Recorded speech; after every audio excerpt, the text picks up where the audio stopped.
One prominent analyst is calling this a significant mistake by the Cubans. That analyst is Eric Farnsworth, Vice President of the Council of the Americas, and he joins us now live. Eric, tell us why. Why is this a huge mistake for Cuba? Well, since the transfer of power from Fidel to Raul Castro a couple of years ago, we've seen the Cuban regime try to present a new face to the world, one of economic openness, liberalization, maybe a willingness to put aside the old Cold War acrimonies and challenges of the past and really present a new face to the world.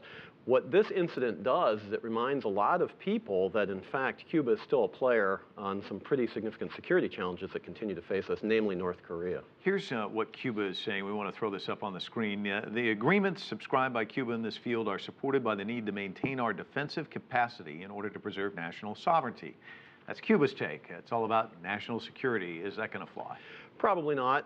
You would assume that that would be their take, and that's their natural default position, is talk about defensive nature of the regime and their needs vis-a-vis the United States. But the reality is here, if this were purely for defensive purposes and they had nothing to hide, why did they go to such lengths to actually hide it?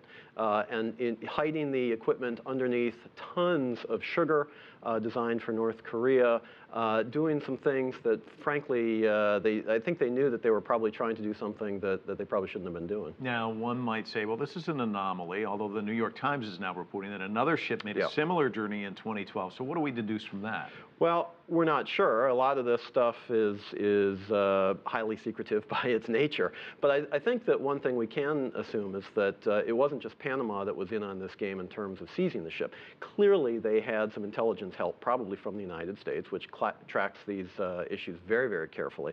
So it's really interesting to see here how Panama and the United States may be cooperating, and Cuba and North Korea also have a relationship that is really running headlong into the realities of Latin American politics. Well, and then we heard the statement from the Panamanian that, geez, we need help with this. If they need help in that regard, certainly they would need help in determining that this ship's coming through and under all this sugar, you're going to find weapons. So it does seem like they got a tip-off of some sort of Well, they did get a tip.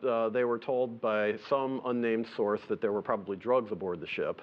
At least that's what they're telling people. But you have to think that there was something more to it than that. Their own intelligence capabilities would not be of the sort that they themselves could determine what was coming out of the harbor in Havana and that was on a North Korean ship.